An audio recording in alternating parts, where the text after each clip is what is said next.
How are we all doing? Look at the people. Look at the people in the chat. Unfortunately, we're not going to have a positive one. That's the thing. We've got everyone in here, and it's an absolute disaster of a result because the season for Oxford United is over. Let's get straight into it. Hello, everybody. Welcome to the Young Fan Podcast. On this Monday afternoon, the days and the live streams for the Oxford United podcast episodes are now getting even more random, but that's Easter for you. It's Easter Monday. It's not really that much of a great Easter, is it? Easter, Good Friday, should I say. We lost to Sunderland 3-1. Very, very disappointing. And today, in I'd say, a much more important game, we lose to Accrington Stanley by 2-1. And we were very, very poor. We were very, very poor. And unfortunately, I think today, this sort of summed up the things that were wrong with this season. We've got too many players, and again today we've got a lot of players that I think today proved, and it was quite clear, they're not quite good enough, are they? And they're not quite good enough to take Oxford United to the next level. And if we want to take Oxford United, let's say, to the Championship, which is all of our hopes and goals, I guess, to take it on this sort of project that we've got, I think that today it was quite clear there were quite a few players that weren't able to do that. Everybody, please do leave a like on the stream. Everyone here, we've got Harvey, we've got Tom, we've got Alex, we've got two Harveys, I think.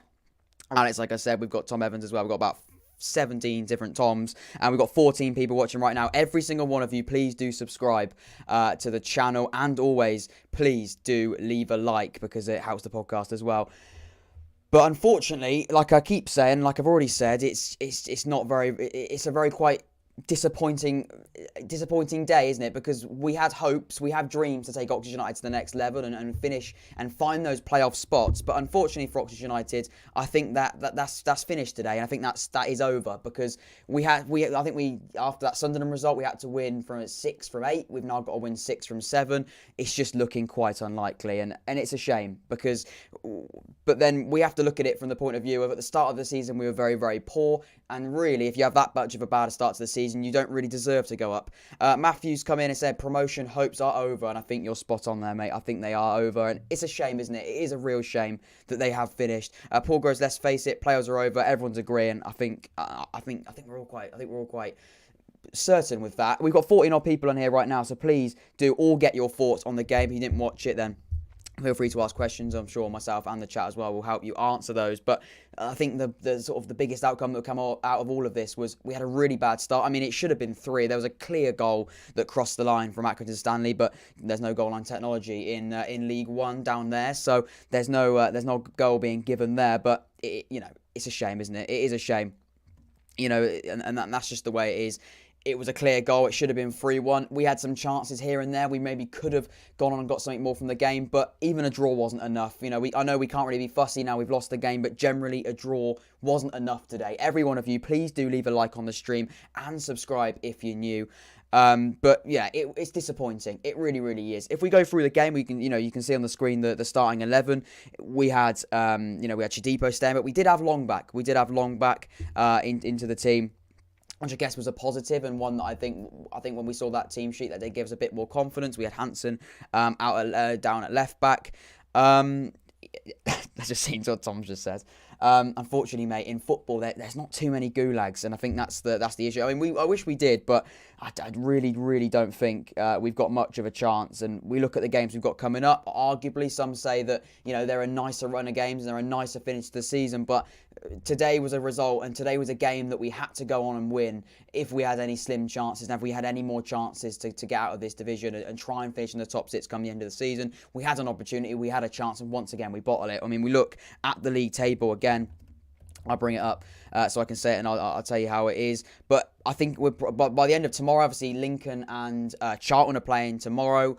When those two play each other, I just think when they play each other, we could be 6 points behind the top 6. I know we're already 4 points behind with games in hand. Sorry, with the other teams having games in hand on us. So realistically, it's looking quite poor. 12 now. We've dropped a place. Accrington are now above us. It's really quite disappointing. And we're on 56 points. Team in 6th on 62 points now. So we're out of it. We're out of the chance. We're out of the race, and that's a real shame because we hoped, didn't we? And then the crazy thing that's going to come out of this even more, and when we look at the end of the season, obviously we will do sort of a season review on the podcast, but it's actually a mid-table finish. I mean, we are currently in the mid-table. All we talk about is playoff dreams and trying to get the top 6. We're in the race, and if we finish 12th, we finish exactly in that mid-table place. And then you look at the end of the season, you look at the final league table, and yes, it's very, very close. And yes, we've had opportunities, and we have bottled opportunities to finish in the top 6. It's actually going to finish out as a pretty average season, because we're going to finish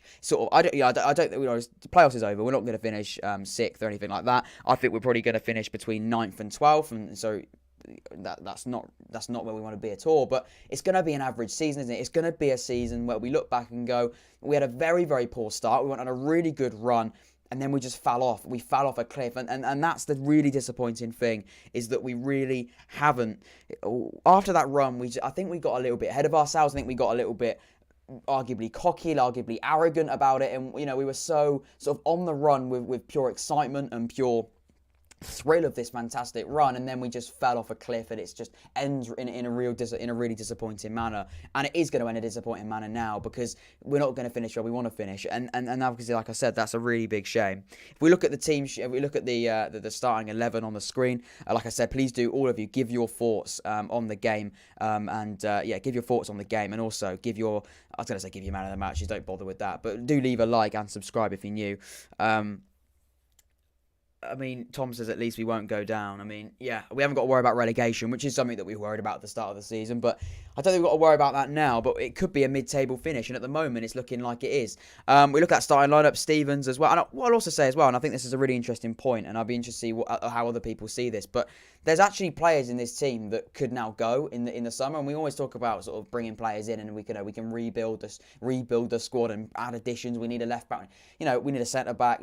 Both of our centre backs could go to Championship sides this season. We could have Stevens leave. I know he signed a 4-year contract, but there's apparently a really, really big interest from Middlesbrough in the Championship. So I'm talking of these really, really big, Championship sides and big sides in England. And because we've had such a poor one, and because we have been so poor, and now the season's going to finish in quite a disappointing manner, we can talk about next season and bringing players in, but why don't we talk about the players we've got to retain first? We've got to keep hold of some of these players, and if we carry on and we have a season like we have done, and we go on runs and play as poorly as we did, or we have been in recent weeks, I don't think a lot of these players are going to want to stay, and I don't think a lot of these players are going to keep part of the squad and going to want to come back next year. And it sounds maybe overreacting slightly, but I think I've got a little bit of sense in that. We look at the team, we've got a lot of players there, yes, that are on loan and that won't be back next year anyway, unless we extend the loan. But other than that, we've got players that we do own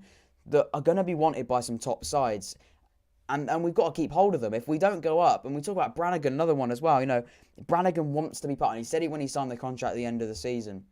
End of last season, he said, I want to be at Oxford United because I want to, I want to go up with Oxford United. I want to be part of this project, a part of this journey that Oxford United are on. And we talk about the stuff off the pitch, takeovers, that might help us out. But if we look at exactly what's happening on the pitch, it's really not, it really is quite disappointing. And that's there's a real shame in all of this, is that we can talk about bringing players in, and we can talk about, maybe writing this season off, which I think it is written off now. I think the season is finished. But, we can talk about the season being, brushed under the carpet maybe, and then we move on to the next one. But we've got, when we are preparing for the next one, let's look at what we've got. Let's look at the players we've got to keep hold of first. And that's a disappointing thing.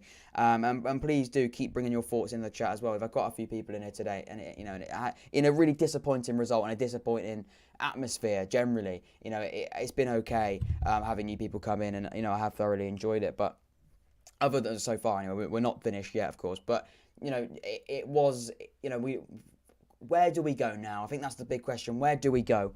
With the team now, we've got games coming up next. Obviously, I don't know. We've got Crew. We've got a game in between that, haven't we? We've got Crew. I know on. Is that the Saturday game? And then we've got another team on Tuesday. Maybe the Tuesday game is the Crew game. But I mean, we've got. Is it over? Is it over? I think it is, because I think we've now got to win 6 out of 7, which is so unlikely in the form that we're on. The confidence that we're currently holding as a squad is very, very low. So I think it is. I really, really do. We've got, Crew is the next game, then Shrewsbury, then Gillingham, then Wimbledon, then Plymouth, then Shrewsbury again. We've got to play Shrewsbury twice, of course, and obviously then Burton as well at home. But, we've got 6 games left. 7 games left, and we think we need to win 6 if we've got a chance. But even if we do win 6, every team that we needed to drop points today didn't.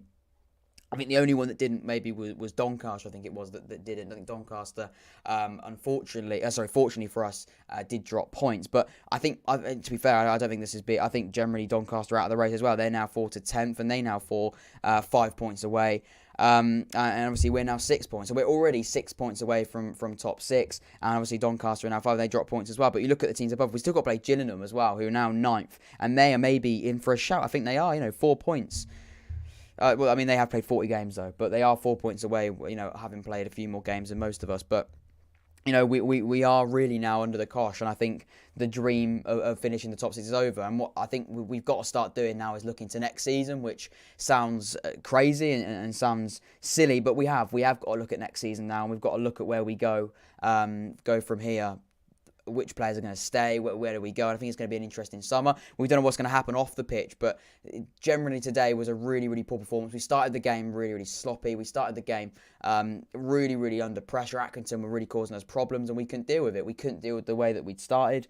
I thought generally we had a really, really poor start. Probably the poorest start of the season. Poorest start to the game we've seen. Probably for a long, long time. We haven't had some great performances in recent weeks, but that start was very, very poor. But, it wasn't great. It really, really wasn't. And it is really disappointing. And it is a real shame that it's going to sort of be... It's going to be like that, and it's going to finish like this, because we had some really, really good opportunities, and we had some really, really good opportunity. We did have some good opportunities looking back, and we dropped too many silly points. And I know we can't look back on what's happened. I know we can't really look back on what's happened in, like I said, the season. But we've had some opportunities, and we've blown it, and we've bottled it, I think. Lewis says, lack of form, can't see it now. The great run early in the season, master shocking start, the inconsistent performances that are in the team. And I think you're right, Lewis. I think that start of the season is now coming back to bite us. We sort of pretended, like you just said there, we sort of went on this sort of really, really good 9-game winning run. And that sort of I guess, covered over how bad the start of the season was. But now we're back in a poor run of form, where if we'd had a better start to the season, we maybe could have get away from this inconsistency patch that we're going through.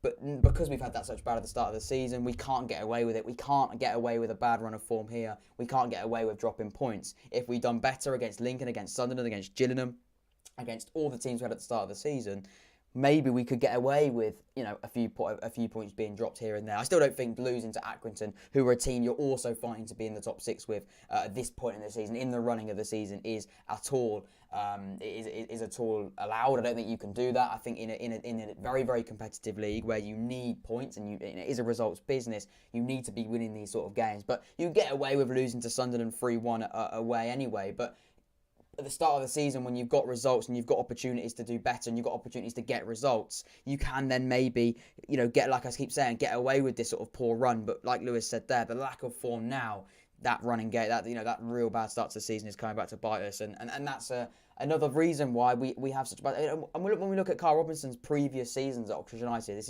is his second full season, isn't it? I mean, he tends not to start the season very well, and that's a problem, and that will be an issue. Please, by the way, all of you, please do like this stream as well. Please do give this stream a like and subscribe if you're new. But if we look at the start of the seasons from every season that Carl Robinson's been here, he generally doesn't have very good starts. He generally struggles to start because he doesn't really know his strongest team early on, and that cost us start of the season. We dropped too many silly points. We were very, very poor. And now we're coming to this part of the season where it's the run-in. It's a very, very important time for this football club, and a really, really important time to get results, where you need to be fighting and you need to be grinding results out. You don't have to be putting in the best of performances. You don't have to be smashing Accrington. You don't have to be smashing anyone at this point. Just getting the points on the board, but we're not doing that. And if you don't get the results and you don't get the points on the board, anyway, you're not going to be successful in this league. And like we keep saying, League One is one of probably the most competitive leagues in England, if not, I'd say up there with the... I think League One and the Championship are arguably the most difficult divisions to be getting out of, because there's so many good teams in the league. That's the problem we've got. That's the issue we have. This is a very, very competitive league, and you have to be at your best, and you have to be getting results that, you have to be pulling off results that you maybe didn't expect. You have to be grinding these results out. Also, while we've got a few people in here right now, please do, all of you, check out my last episode of the podcast where I ranked every single Premier League team's seasons based on their expected campaign. A really, really interesting podcast episode that I really enjoyed making, and hopefully you will enjoy it as well. So after you've watched this, go and head over to that last episode of the podcast. I tier list, I rank every Premier League team's seasons based on what we thought would happen and the reality of it. So it's an expectation versus reality tier list, and one that I really, really enjoyed making. And yeah, so please do check that out if you haven't already. That'd be much appreciated. Paul says, I don't understand why Robinson brought on Winnall before Agi. I think you're spot on, Paul. I think Winnall's got a talking point on his own. I don't know, and I'll double check now. And I'll say it bluntly as it is. I don't think Winnall's good enough to play in League One. I don't think Winnall's good enough to play at Oxford United. There it is. I've said it.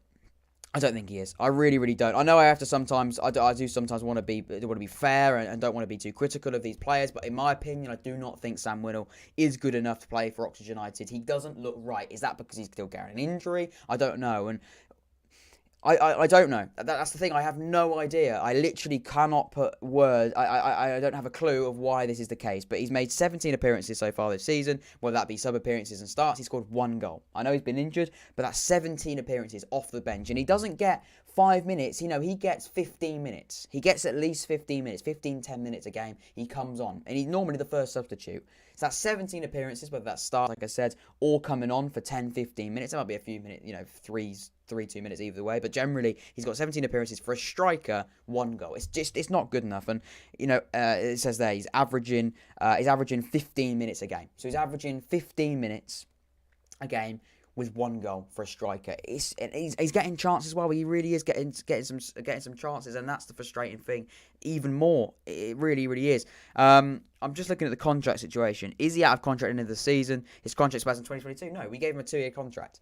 So he's not going at the end of the season, and we've got an option for a further year in there as well. So he could be coming for 3 years, whether or not we decide to do that. At the moment, I don't even think Carl Robinson can justify giving him a further year. But I think 2 years is what we signed him for, which is, I can see there, his contract expires in 2022 in the summer of next year. And again, it's another player that's not going to be on a cheap wage and not going to be on a cheap, we spent, I think we're the 4th highest spending team on agent fees and wages in this entire, in the entire league. And remember, we're competing with Sunderland, which is a very, very big club. We're competing with Portsmouth. We're competing with name a bigger club than Oxford. There's quite a few.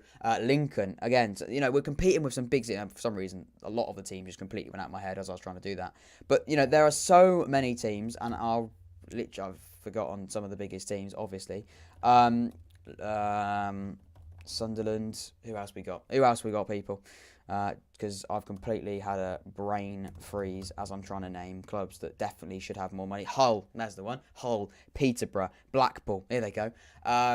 All these teams that are obviously bigger than Oxford United, are obviously a bigger club, and we are beating most of them in agent fees and in wages, and that's worrying. Now it says here Sam Winnall was worth £360,000 on transfer market. I think that was maybe about 20 years ago, because that bloke is at the moment is really struggling. It really, really is. He's struggling, and he's coming on, and he looks worried. He looks a little bit scared when he comes on, and that's not great. Like I said, like Paul says, anyway, linking back to what Paul actually said about Agi. Agi surely got to be getting minutes. Agi's got to be getting more minutes than he does, and he's not.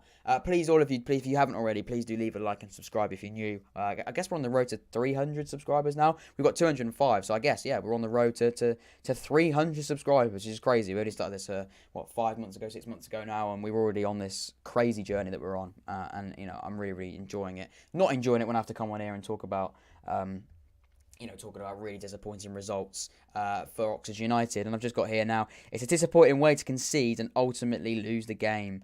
I mean, the goals, the way that the goals came were poor. I'm talking a set piece in. I mean, that's basics. You shouldn't be conceding set pieces. Really, that was the second goal. That was actually Winnall arguably making a mistake there, because he came on. The first thing he did was foul his man. It's a free ball into the box from the halfway. It's a great ball in, but it's a free ball in. We're not strong enough. We didn't want it as much as they do. They get the ball in, and obviously then we can finish it off. Matthew says, where is Rob Hort? I think, was he on the bench? Was he on the bench today? If he wasn't, then I don't think he's injured. He might not be in the squad. And if he's not in the squad, and you've got players in the squad that further. I don't see a reason why you don't just give Robbie All a game. I really don't see a reason why you don't just give him a game, because we're out of cup competitions now, so he's not going to be playing any more of them. I know he's playing a lot of Papa John's Trophy games, but there's no point. There's no point in just not playing him. Give him a go. We've got We've got 7 games left. We've got to win 6 of them. I reckon we don't need to worry about it. I reckon we just play the boys and give them a chance, And imagine if we do go and win 7 games in a row. I think it would be absolutely incredible. And I mean, technically, on points, we could pull off a miracle, which I think would be the biggest miracle of League One. But generally, it's just not going to happen, is it? And I think we've just got to get the reality of it. It's not very good. I'm just trying to check the lineup now to see where he was. Was he not on the bench, Matthew? If he wasn't on the bench, then I have no idea where that lad was. I don't think he was on the bench, which is he was on the bench, wasn't he? He wasn't on the bench. So I mean, yeah, we've got players on there. Grayson as well, another player that I know I got a little bit heated about in the last episode of the podcast when he basically gave him a goal and then came off laughing with Max Power. Definitely got a little bit frustrated about that, and I think I wasn't out of order to be very heavily frustrated with that. He got himself on the bench today. Why are we naming McNally and Grayson? I'd say just stick McNally on as our only defender, and then we just go with Robbie Orr. Let's put Robbie Orr on the bench. Why not bring on a youngster? Go and get that. Is it Odonka from the youth setup? Just bring him in. Bring these players in. Just why not give these boys an opportunity? Because at the end of the day, we've now got games coming up that we don't. They matter, obviously. I'm not saying that. I don't say they don't matter. Of course, we've got 7 games left that, on technicality, we could still finish in the top 6. We're only 6 points away. But at this point in the season, when teams are in great form, when Blackpool can't stop winning, and other teams are getting results and you're not, and you're on a very, very bad, you're on a really bad run of form, it's not going to happen, is it? It's not going to happen, and that's the really frustrating thing from an Oxford United perspective. We only made 3 subs today. We didn't make all 5. Why couldn't we just go on and try and bring on? But then, who could we bring on? You don't want to bring Grayson on. You can't bring McNally on. You're obviously not going to bring Eastwood on. Kelly, but is he going to change the game? You know what I mean? The squad itself doesn't really set the world alight, and that's the issue. And you actually look at the squad, there was no really one we could bring on. Adji, I guess Winnell, and we brought on Ford because Long was back, and we didn't want to play him for too long and risk him getting injured again. But no, I think it's poor. It's really, really, really, really poor. If any of you got any last thoughts you wanna get in the chat, that I'll be obviously as always reading those out. Just give your last thoughts in, and we'll discuss it. I'll pose you a question, I think, and that's as simple as: do you think it is over? Do you think it is over? Do you think it is completely finished? I think a lot of people have said that they think it is, but is there any hope? Or in terms of percentage, of 0% of literally is impossible, which I don't think it is 0%. To 100% obviously being it guaranteed, which it certainly isn't. Where are we on that sort of percentage scale? And I think for me right now, I think we're probably about 20%. I'm probably sat at like 20% hope, because we've had such a poor, we're on such a poor run of form. I think 20% is probably fair right now, and that's really, really disappointing to be sat on that sort of benchmark, because I really did think that we maybe could claw a bit, maybe a miracle out of this.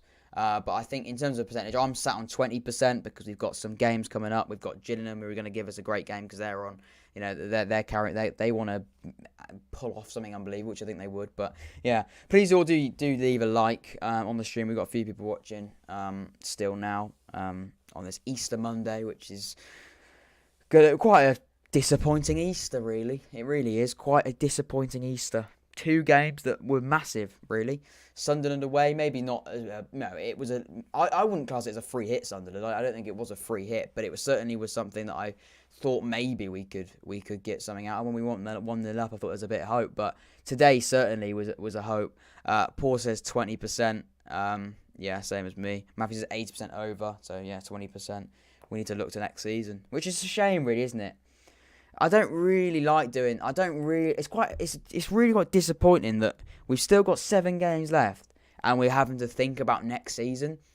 I want to be 7 games. I want to be in the playoffs right now. Or I want to be in touching distance of the playoffs with games coming up. And I want to be pushing for it. And I want to be going on, I really, really want to be sort of on the road and sort of really fighting to get in that top 6. But because we've let ourselves down at the start of the season and now, and we've dropped some silly points, we are now 20%.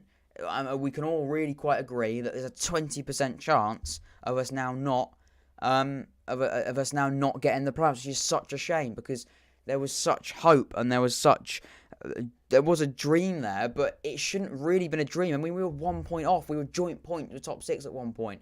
But because of a stupid result today and being so poor today, we've let ourselves down.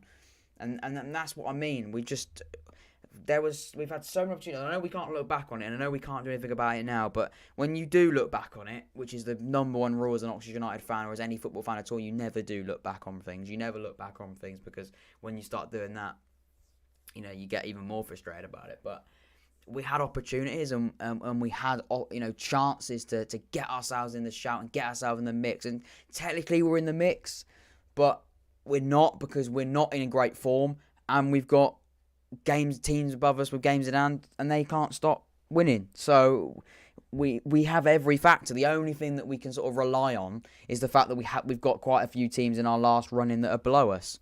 But I mean, but we're 12th.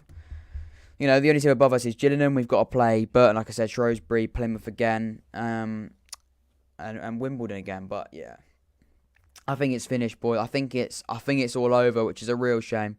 And I think that's where we're going to wrap it up. We've been going live for just under 30 minutes.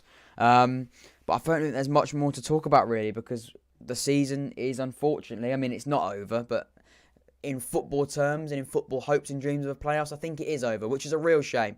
And hopefully we can get back to maybe winning ways come Saturday, but I don't know.